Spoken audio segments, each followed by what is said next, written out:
This is to underscore that I'm today, August 7th, 2014, giving permission for this interview, period. This has no consequences for any other work I am involved in, including my forthcoming book.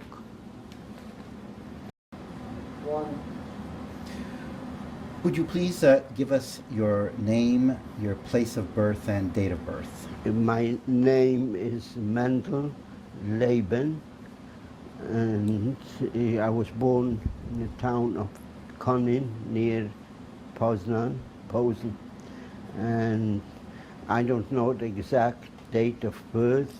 It's July 15th, that much I know, but it's between, it might vary from 1925 to 1930.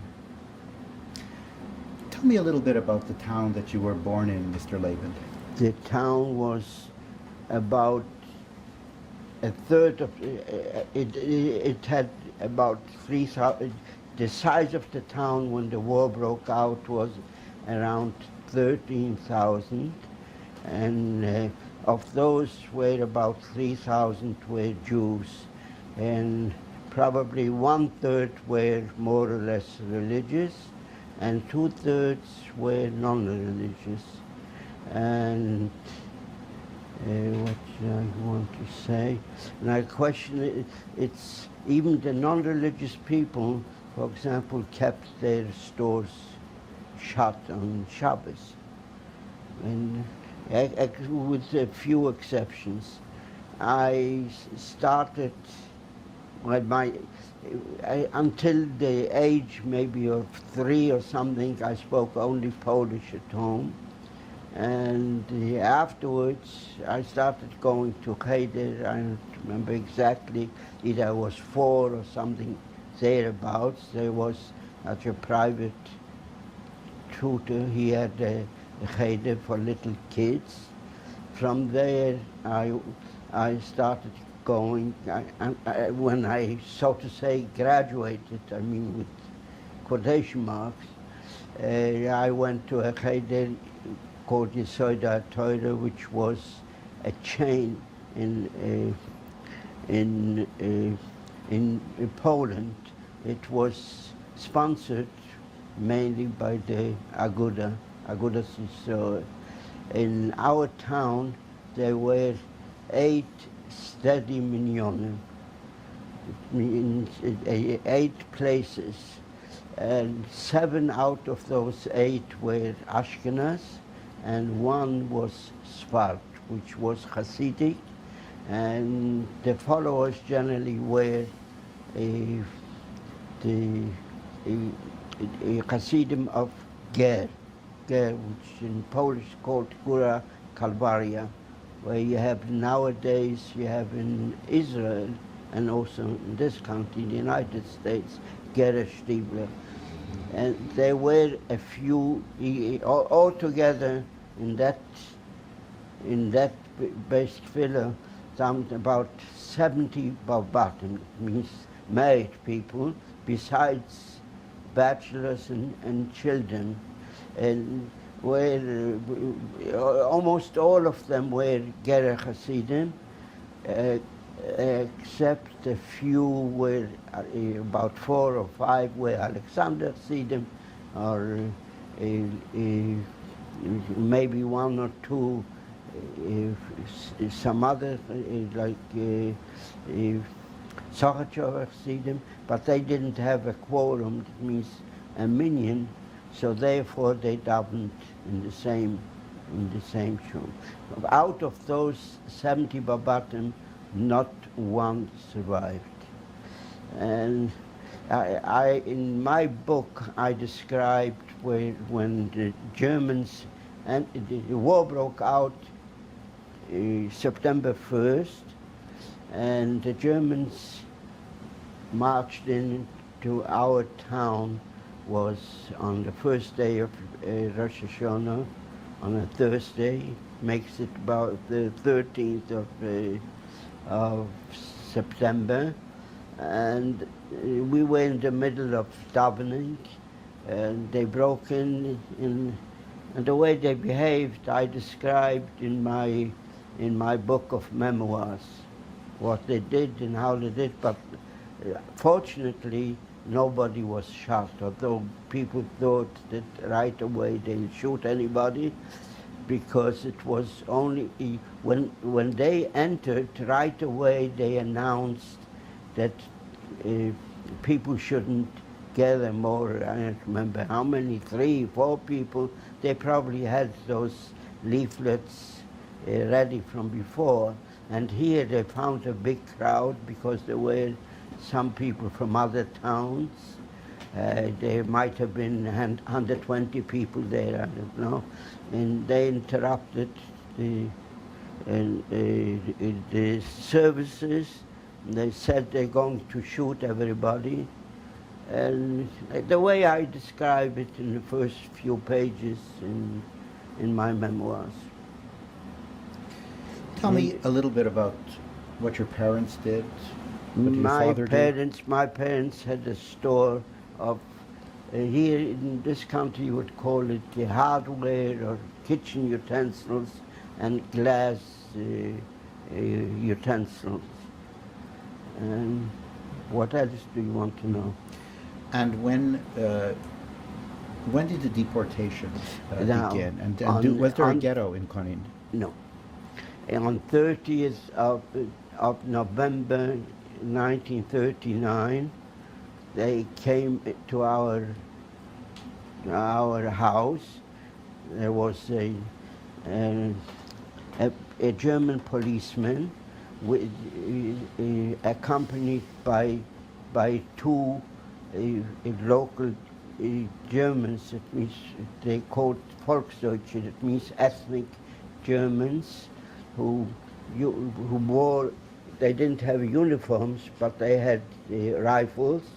They had such a band on their sleeves saying "Provinz Posen," because they annexed it, the whole region they annexed to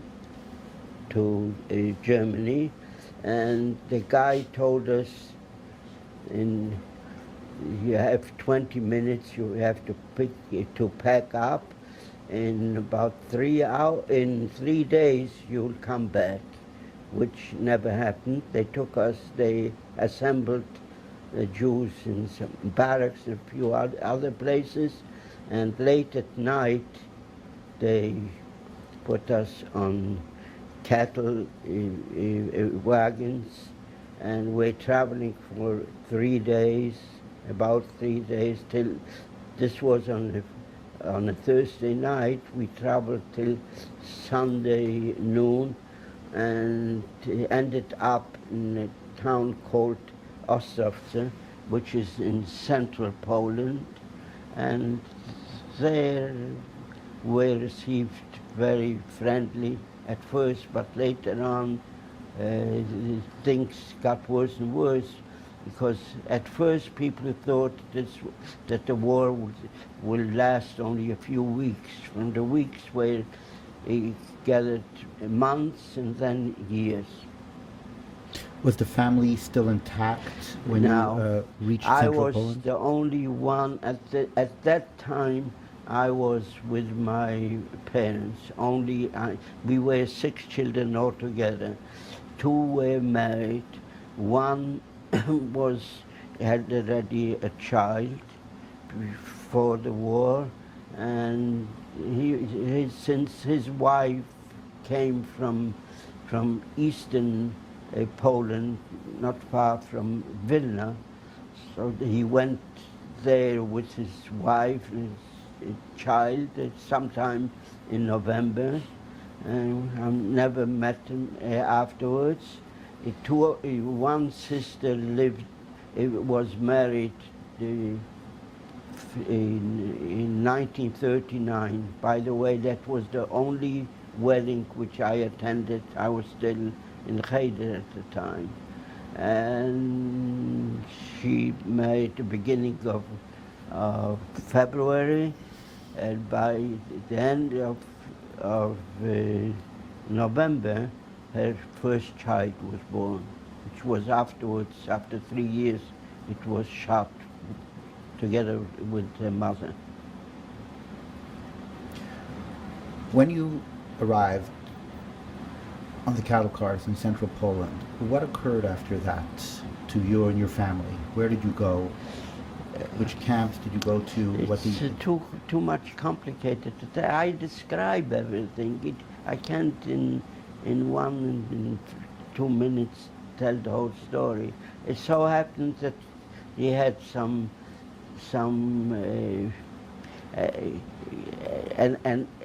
a cousin of ours had his first cousin happened to live in that town from before the war, and so they heard about it. That when we arrived, and all the Stiebler, means for there in that town, it was bigger than Konin, and so they accommodated us in that because the regular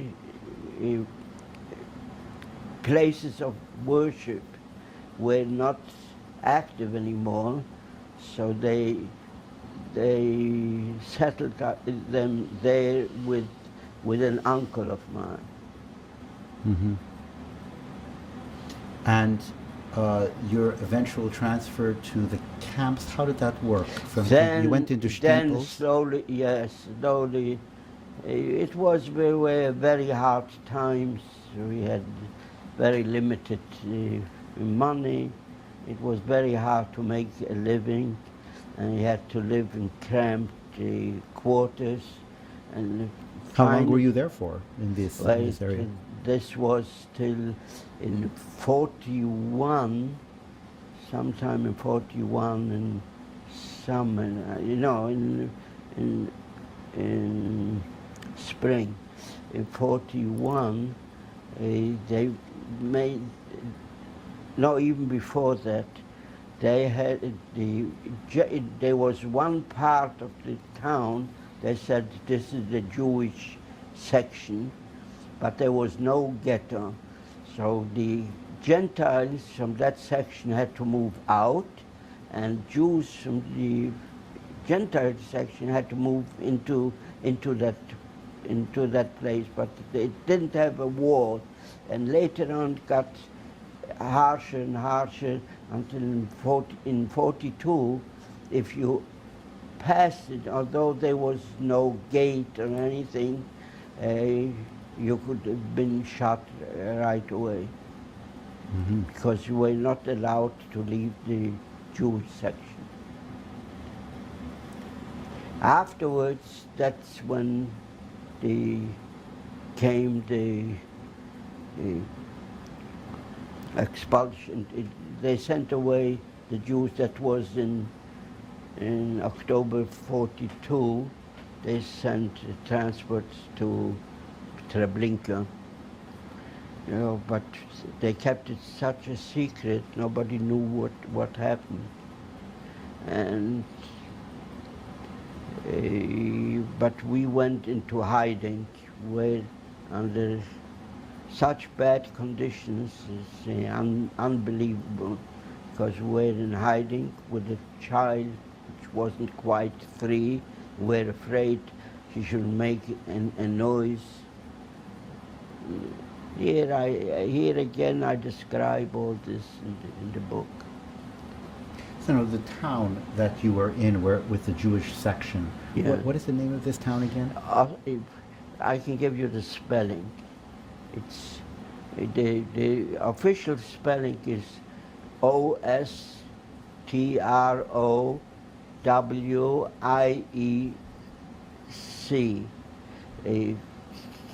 Ostrowiec, because there are several towns with that name. So it was called, that means near Kielce. Kielce is another town. And what else do you want to know? So So part of But- the Jews from the Jewish section in Ostrowiec, they were sent to Treblinka, and you went into hiding. Into hiding with for your family. 18 days. Uh-huh. And it's heartrending to describe, because we were not prepared with food, with water, and the things that we went through. I can't tell it a regulachas, but I describe it in my memoirs as much as possible. Of course. And so at the end of the 18 days, what Yeah, occurred? we were caught. Because we have that building was a very comparatively new building, maybe 10 years or less. So the Germans decided to move in. The Germans or ethnic Germans, whatever, they moved in and they detected us. They called some police, and we were taken to a smaller ghetto that was already with the war. And on the way, my uncle, who was my mother's eldest brother, he was about 75 at the time, he was shot, and another man who also went into hiding, an elderly person, those two were shot on the way going, because we were not far away from that smaller ghetto. And the worst part in that smaller ghetto was there was such a shortage of water, because there was no running water, of course, and there were some wells, but most pumps, but they were on the Aryan side. So he suffered from thirst. Can't describe it. Went through. And you spent how long in this ghetto? There at first for about 3 months. In the meantime, my mother died, and I told many people, if somebody if there were theoretically a possibility to say you should live through another 3 months like that and you get extra 20 years to live, I would say thank you, not interested, because things were so bad and I was so downtrodden and what I went through. And after 3 months there was they sent away some other people from that smaller ghetto to Treblinka, and it's too hard for me to keep repeating this whole thing. It brings back memories I would rather not do. I understand.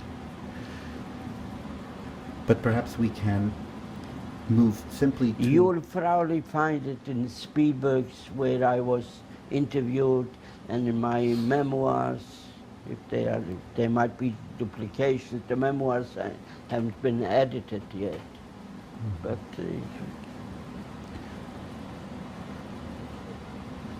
did the remaining family go to Treblinka, or what happened after the ghetto? 3 months afterwards, they liquidated this smaller ghetto, and they put up a camp. There was a big iron work in that town from before the war, and so they needed labor, and they took a few hundred Jews to work there, and it was very hard to get in there, and put up in a camp surrounded by wire. And there I stayed till, in the meantime, my sister was caught with her child, was taken out and shot with some other people. My older sister, I have another sister who did survive.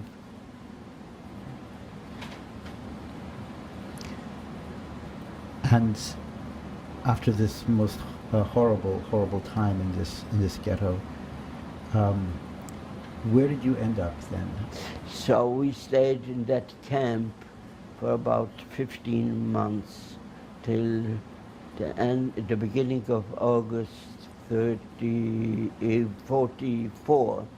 And we thought at that time, I remember the Poles said that you'll be liberated in a few days because the Russian front was coming. You could hear even during the day the shooting because we were probably about 20 miles from the front, and we're sure that we'll be liberated. But instead, they told us that they'll take us to some other camp. But what was the name of this camp that was? That was Austerlitz. Okay, right. But was a forced labor camp. It wasn't a concentration camp. And that it was only for Jews. Mm-hmm. And there were a few converts, modern, whom they considered also as Jews. And from there, instead, we landed in Auschwitz. And about Auschwitz, we knew that there was a town, Ostrowiec, that was in Polish, that was a famous or infamous jail there. But that's all that you knew about it. And finally, we ended up in Auschwitz. And there's a strange thing which I don't know till this day, that we went, all of us entered the Auschwitz II-Birkenau, and there was no selection coming. It's possible that Mendel Liben, maybe he was busy or something. Anyhow, everybody came in, and among us, there were a few little children, quite little, 2, 3 years old, they all survived because there was no selection but when we came in. And in Birkenau was for a couple of days, and then we're sent to Buna, which was called Auschwitz III. Birkenau was Auschwitz II, and this was Auschwitz III. While I was separated from I came with my father, my brother, and my sister. My father I've never seen afterwards, and the same goes for my brother. I don't know till this day what happened to him, where he ended up his life. And my father most probably was sent to the gas chamber afterwards. There were some selections. And I stayed in Auschwitz practically to the last day, on 18th January 1945. From there, we were transported to Buchenwald, and we went through plenty, which is also described in my memoirs. And I stayed in Buchenwald only for 2 weeks. And the strange thing is, in Buchenwald, our transport was going to a camp, a satellite camp in Halberstadt, which is not too far from there. I had never heard about the town of Halberstadt, and a strange thing that just a few years ago I met a cousin of mine. He was one of the oldest cousins. So he says to me, "You know where our family comes from?" I say, "Where?" So he tells me, "From Halberstadt," from that town from Germany. And a few years later, I see it even my family, a partial family tree. It says my grandfather's sixth generation before me seems to have left that Halberstadt and went to Poland. Probably. Why, I don't know. What a cruel irony. Yeah. Cruel irony. I would have ended up and because on the way to Halberstadt, we were in covered wagons where there was an air raid, and I don't know whether by American or British planes down. And the SS people didn't let us out, and it's possible that the flyers thought that it was a train with troops, and so they started shooting, and I was wounded. And I still have a piece of shrapnel in my body to this day. And I was told that out of our transport there were 1,000 people, that about 230 or 240 were killed right away, and many others were killed afterwards. And I met somebody who was in the same transport. I met him after the war, so he told me that most probably had I reached Halberstadt, by the law of probability, I would never have survived. It was so bad. And so I was wounded, was taken to a small camp, and then to another camp in Dora, because there was like a so-called hospital in a camp. I got even an X-ray there, and I remember I heard that the doctor said that there is how big that shrapnel is, and I was kept in Dora. Was very, very bad, especially anti-Semitism, unusual anti-Semitism. However, there was much disorder because it was already almost the end of the war, and from there I went and they gave so little food. I could see that I couldn't last for long. So they said you could be sent to another camp called Nordhausen. And usually they send people who were like half Muslim. A Muslim, you probably know, is somebody who's bone and skin, nothing left. And I volunteered even for that. So I remember there was a German couple. He says, "You don't have to go. You could stay here." So I said no, because I knew that without such famine, I won't last for long. So I was sent to Nordhausen, and the whole camp was in some kind of garage.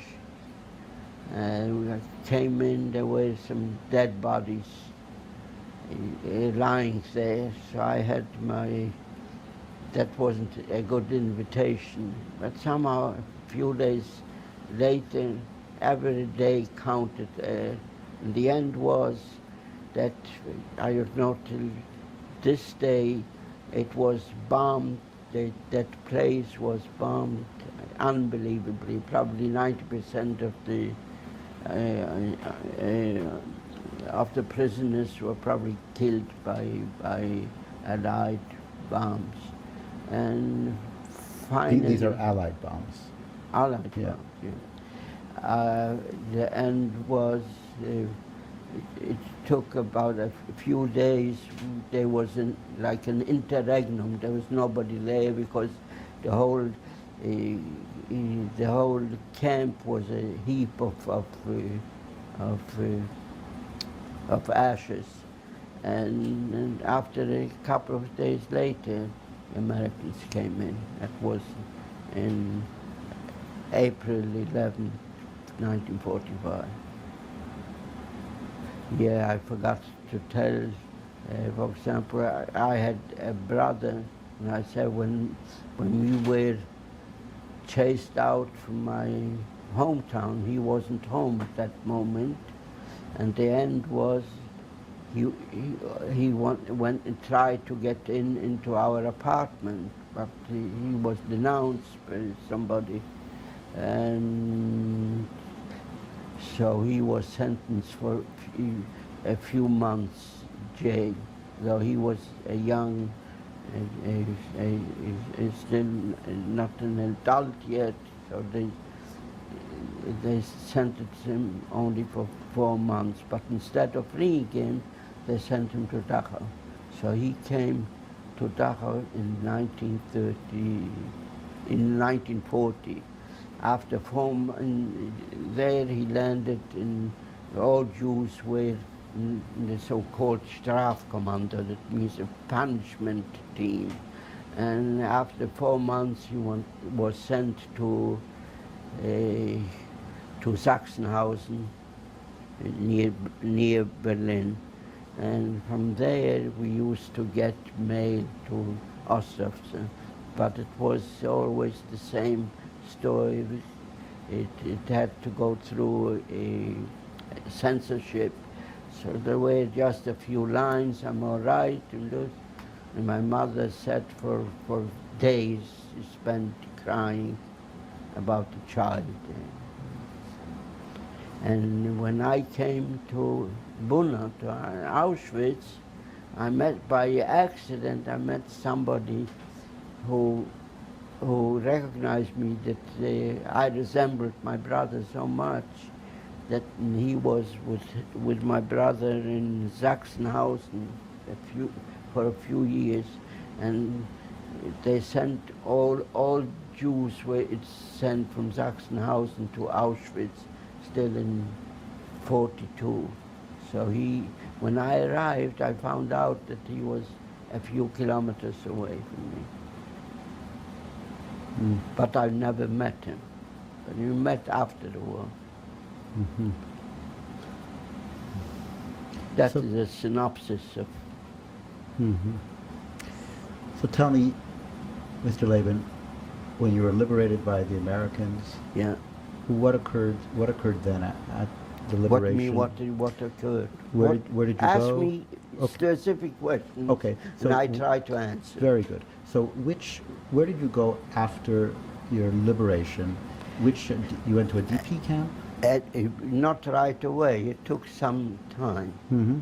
Well, explain that time before you went to a DP camp. Where were you? What were the circumstances? First of all, they took us back to Dora, but all the people, the prisoners from Dora, were evacuated a few days before, and they ended up in Bergen-Belsen. Mm-hmm. And I, by a fluke of accident, that I wasn't there. Otherwise, I would also have ended in Bergen-Belsen. Not that it makes any difference. And so we stayed in Dora for a few days. For Nordhausen, they accommodated us in a few houses, the Germans, but there was only furniture, nothing else. It was cold at night, And the end was nobody paid attention to you. So went to Dora. The trouble was they were not geared for handling people like that, because people were emaciated. They suffered from hunger for so long. So instead of giving them probably a cereal with milk, they gave pork, pieces of pork. They meant probably well, but there was nobody thinking about it. So many people died afterwards. I remember I saw a day or two after the war, there were loads of people and dead. And the local Germans were brought in to bury them. So how did you survive that period of emaciation as you were... I survived. Mhm. That's all. I survived. And you went there after Dora. You went where? I went to, we were Senya. After then, my brother found out that I was in Dora. He found out, yeah, he was liberated in Buchenwald. Mhm. And imagine we were, both of us, for 2 weeks in the same camp, and one didn't know of the other. I found out only after the war. And he was liberated in Buchenwald. Then he heard, there was a rumor, there's a list of many Jewish women who were liberated in Bergen-Belsen. So he went to look, but my sister wasn't on that list because she wasn't sent there. Instead, he found my name because you had very often some chaplains or maybe private soldiers passed Doras, and they asked to write down a list of Jews who survived. We have very few. The camp was probably 15,000, and we were maybe 100 or fewer than that. And so he found about me, and we were apart at that time about 60 miles, one from the other, but there was no transportation. So he went out hitchhiking until finally it took him a week to get there. And we met on Shavuos, I remember, on the second day of Shavuos. He arrived in Dora, and from there we somehow, by hitchhiking, we came to Buchenwald. And then? And then in Buchenwald, you had a chaplain, an American chaplain by the name of Schacter. I think he died only a few months ago. I read in the paper. Herschel Schacter. Yeah, Herschel Schacter. And he spoke Yiddish very well. And he advised us that we shouldn't go back to Poland, that the American army will move out from that region. We should go rather west. And we knew there was nothing to look for because there was no family there. So we went, it took us a week. Finally we arrived in an enormous military station called Wildflecken. They had several hundred buildings, barracks. They were kept there, but surrounded with wire. And we couldn't go out. And we got very, very little food. That was already under the Americans. But after what date? Do you remember the date of when you arrived in? I have it. I can give you next time. I could, because I found not a calendar where I wrote down right there. I wrote down the dates. The dates. Right. In fact, I'm in the middle of writing an introduction to my memoirs, and in that I mention, because I had the dates, the numbers, where, what, the main things in a small calendar, which I have in my possession. But I'm just trying to understand, after the war you were still hungry. You were looking for food still. Well, because we were over there in that camp, they wrote down that you get 1,500 calories a day, soup, 1,500 or 1,800, and I don't think I knew at that time what calories meant. And there was a shortage of food, got very poachy. So that was already under the Americans. Right. So then you were in that, this was a So we military were- installation, a DP camp? Yeah, so then there must have been some, maybe the joint, you see the joint were not allowed to come in to Germany, and no civilians were allowed to enter Germany. So somehow, probably under the influence of the joint or whatever, we were sent from there to Lundsberg. It took us a few days. We arrived in Lundsberg. In Lundsberg, mostly were Jews. It was already in July 45. And I started right away. I was looking to get some, to learn English, to learn Gemara, and other subjects which I missed during the war, which I didn't learn. And it was quite cheap because the money had very little value. You paid the tutor, it was like officially maybe 3 marks per hour, but 3 marks were like 3 pennies, wasn't worth much. But you received all sorts of packages from the joint, or maybe it was the owner. You see, so certain things like there were cigarettes or other things you sold, and instead of paying with money, you paid with food what you received. What did you find in Landsberg in terms of resources? You said you were looking to learn English, you were looking to study Gemara. Yeah. When you arrived in July of 1945, Yeah. what did you see? What was available in terms of resources, trying to situate yourself? I don't understand the question exactly.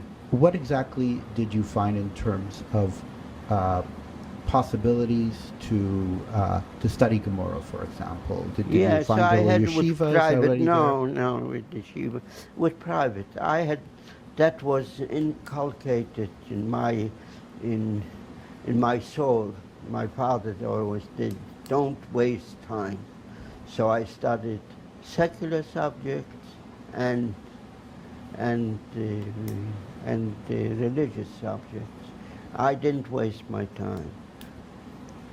And at the end, after I had, for example, I had a teacher, a Gentile, a Hungarian, very intelligent person, and I don't think he was even interested so much in the payment. He liked to teach and tell me many stories. I learned a lot from him. What was his name?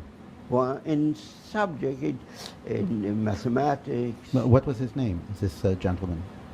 I don't know whether I remember his name, but I'd rather not write it down, because he's not alive anymore, I'm sure, but his family might not like it. Okay. He left Germany for Sweden.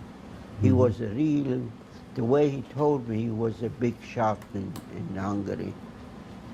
Mm-hmm. He told me even that he had a brother-in-law, a Jew, which is possible, maybe yes or maybe no. After the war, you could never know. After studying with him, so he said he thinks that I should try. I should try to get a degree, like there they call it. It was called an Oberrealschule. That is a little bit more than high school here. It's like junior college. Mm-hmm. And so I learned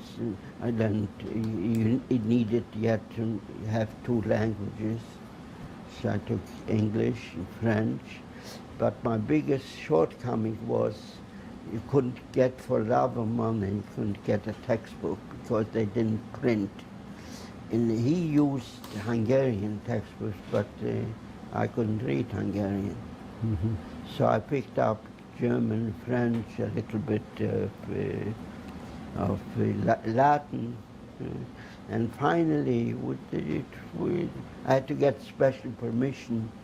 I remember to be able to take an examination in the local gymnasium, because that was the first. It never happened before, because there was never in that land. There are two Lundsbergs in Germany. This called Landsberg am Lech, this near Munich, and there's another Landsberg under Warte, which the Pharisee mentions many times, because his son was a rabbi there. Mm-hmm. But in this town, in this Landsberg, there was never a Jewish ghetto. They were famous only for one thing. They had the largest jail in Germany. That's where Hitler was in 1923 or 4. He was arrested and kept in Landsberg. So you were in the non-Jewish Landsberg DP? Well, no, it was Jewish, because they sent out the Gentiles were sent away. Right. And this was, it organized itself slowly, and we finally we had kosher meat and So tell me about that that rebirth that you saw taking place of Yiddishkeit in Landsberg. How can I do a regular? It's too much. It's too much. So slowly it built up. At that time, you had hardly anybody had a beard. Nowadays,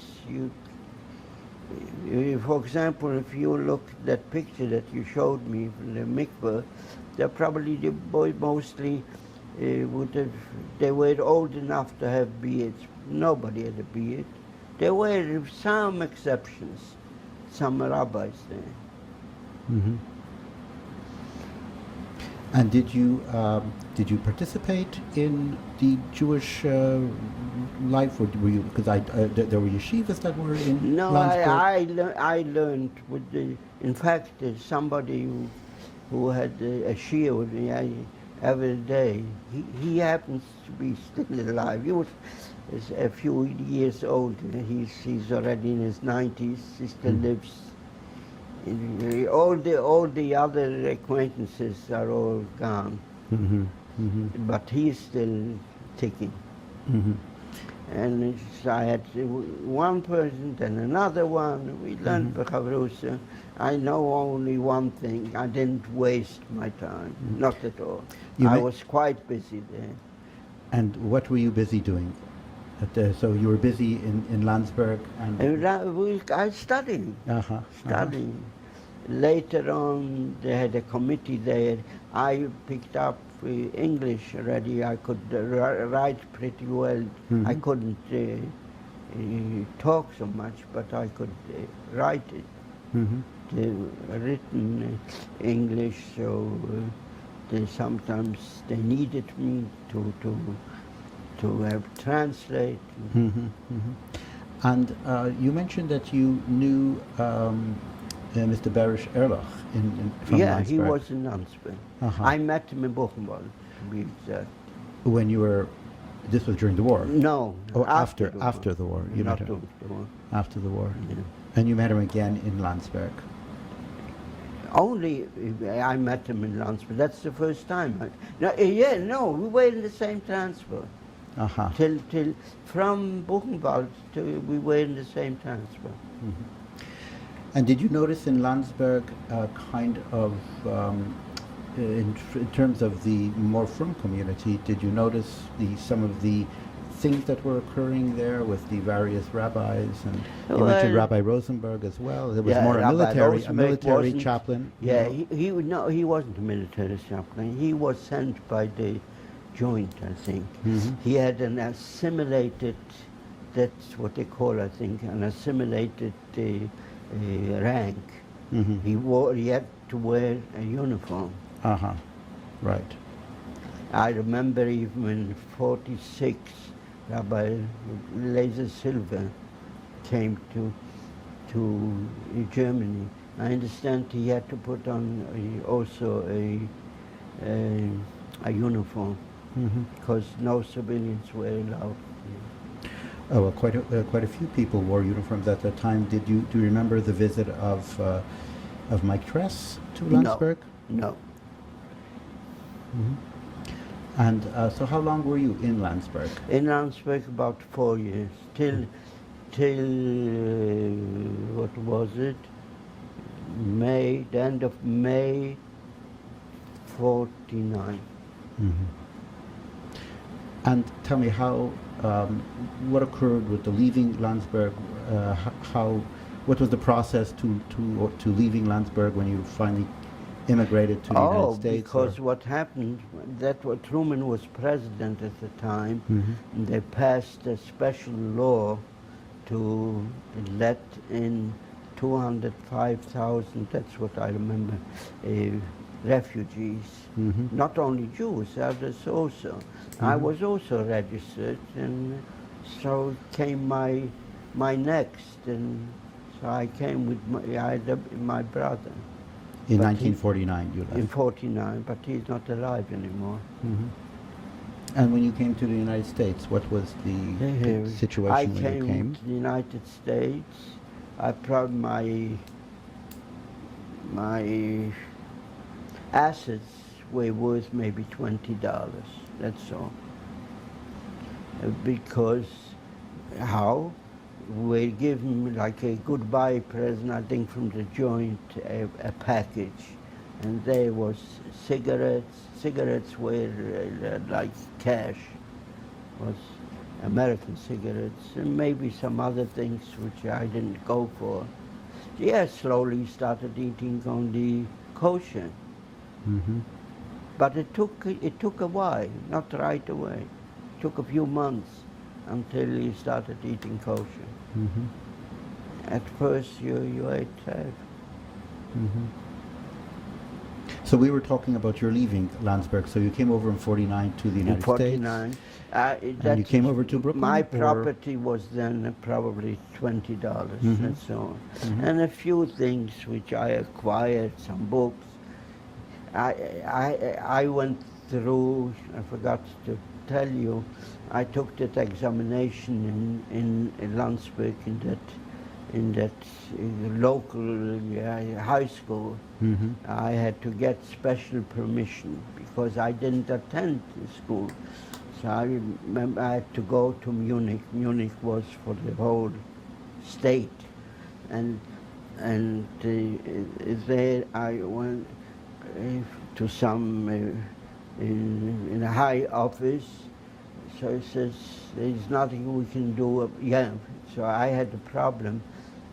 It was the examinations were like they have, I understand the Regency, I never went through in the United States, that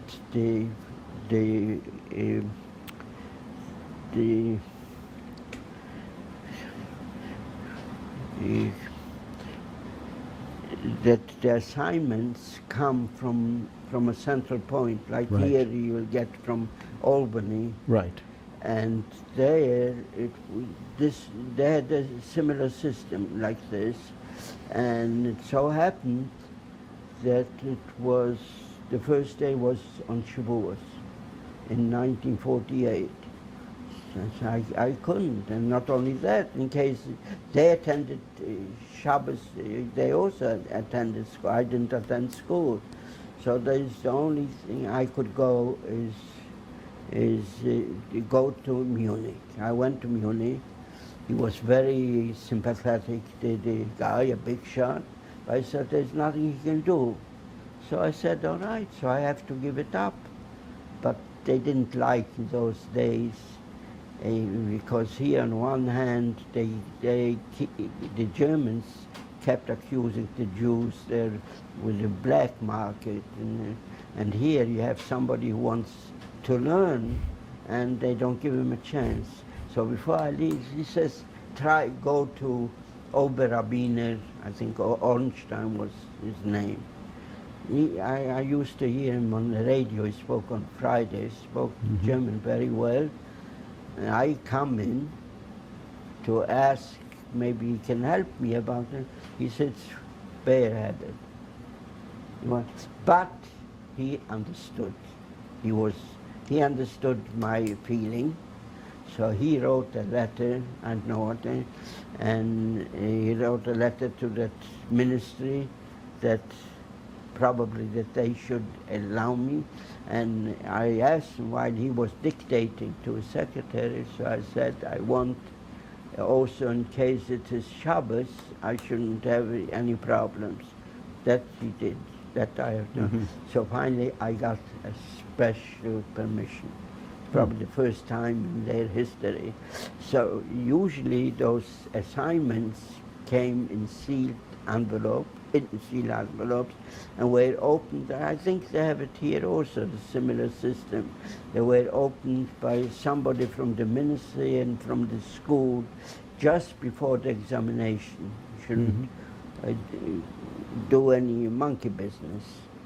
And for me, I remember it was, I think the first day was a translation, I had to translate from, that was the assignment, to translate from English into German, I think. And so they had to do it on a typewriter, special examination for me. Probably never happened before, because I said that there is no other case like this. And finally I got that paper, and a few months later I left for America. And with this I was able to enter college, except I was required to take American history and English for foreigners, but you had to pay.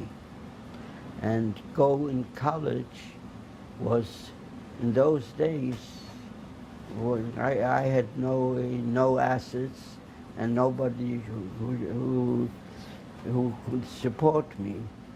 And it was, nowadays it probably sounds like nothing. I had to pay for it. You had to go the first 15 credits. You had to pay $7 a credit. Now it must be in the hundreds. I don't even know how much you have to pay. But that was in city college, because I couldn't afford to. I couldn't even think about going to a private school. And so the first 15, but I had to take some English, I remember, because I wanted rather to take scientific, but that was a must. So I remember that I had 13 credits, I got A's, and the two for English was lower. I don't remember what it was. And slowly I worked during the day, and at night I went to college. It took me almost 7 years. I got a degree in electrical engineering. But after 15 credits was the next 15 where you had to pay half only. And I remember I went to register for the same. So I said I should pay only half. And they said, no, they can't. You have to pay the full thing. So what could I do? I paid the full thing. After a few weeks, I received a check, and I was so surprised, for $28. And 28, I went out and bought myself a suit. There was, in the Lower East Side, there was a fellow, Davy, remember, he had, most of his customers were greenhorns like me. I was happy about that. Well, it's quite an achievement. It's an achievement. It's an achievement. I'm wondering, perhaps what we'll do is we'll stop for a moment now, and I have a variety of different photos that I mentioned to you earlier from Lundsberg, and perhaps we can have a look at them, and you could maybe have some comments on some of these photographs from the DP camp. So we'll stop now, and to pick up again. Another question. 2, 1. Okay, Mr. Liben, so we're back and we're looking at some photographs from the Lundsberg DP camp, and we have one here. And are there I don't think this has to do with Lundsberg. Uh-huh. I'm not saying that it hasn't, but I don't know all these people, except this Bedisch, Ehler. Uh-huh. The others I don't know. And in the middle, the individual in the military uniform, that's Rabbi Well, this is Rabbi Rosenberg from the joint. Yeah, he was, I don't know exactly whether the joint, but some organization. And he wore, I think, the uniform because you couldn't get into Germany without, at that time. Right. Do you have a remembrance of meeting him, where you met him first? I met him. I was involved here in this country with importing, with an uncle importing frozen fish from Israel. But that was many years later. And he had, he needed a Herschel. So to get the OU, for Pesach or something. I think I called him, he remembered me, and he gave me some suggestions, but I spoke on the phone. But you have a memory of him from the DP period, when you met him there? He used to come from time to time. He wasn't quartered in Lundsberg. He had, I think, somewhere in Berlin. Afterwards he was in Munich. Maybe he represented some other organization, I don't know. There was in Munich, they had such a colony where you had some I think the Americans officers lived there for a while. He didn't live there, he was there with I once met his wife even. Well, we have another picture of him here, but I think maybe perhaps if you might recognize some of the individuals there, for example. Yeah, this is Ehler, this is Rabbi Rosenberg, and this is a Jewish policeman who was in Lundsberg. I think his last name was Feibusch. Feibusch. He was a religious guy. Uh-huh. And do you know where he might have ended up in terms of coming to America, or did you know him in America as well? Yeah, I think he was in America.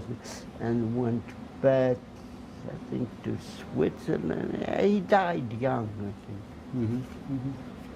There's another image here, and this is an image from Lundsberg, and perhaps this is near Lundsberg. So I think I saw that picture. Maybe I even have that. And you know some of the individuals in there? Yeah, everybody. Okay, so who are some of the people, if you like to share that? This one, the first one, his name was, he was a dentist from Karna. And he went back because his family, I think, were hidden among Gentiles. So he went back to Karna. It was very unusual in those days, maybe in 46 or something like that. What he has to do here, I don't know. And this is Ehler, and these two, I knew what they had to do. I don't know. They were Russian during the war. This much. One is Pellman, the other one is Koshitsky. We have an image here, and this image is from Lundsberg, and it looks like the Pole Agurius rule. If you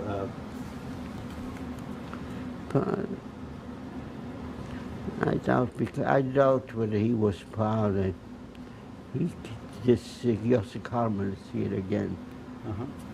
No, I don't think he was a good at. She was Chachma Livnei, Right. a Talmud. Right. But he wasn't part so of it wasn't a part There of it. was a part of it. Uh-huh. And then we have one last image here, and Here I told you, here again. I don't know why he probably hasn't changed much, this Josip Karmel. I had a share with him for a few years. I lived in the Bronx, he lived in the Bronx. And the one nearby might be Bokchin, but he passed away already. So he lived to, if it is him, it's he lived to a ripe old age, close to 100. This man, and I think this man I also forgot his name, but I think he also knew. There was in Lundsberg, there was a committee, there was what they called the Religiöser Amt, an office for religious things, and I think he was the one in charge there. That's what I think. And but I think this is the Pole. This is the Pole Agudas Yisrael. Could be, but Yeah. how they come into that picture, I don't know. I don't know, because both of them were not. They didn't belong to that group. I know there was the Paragists, Uh-huh. but they didn't belong to it. Both of them. Well, thank you very much, Okay. Mr. Liben. Thank you very much.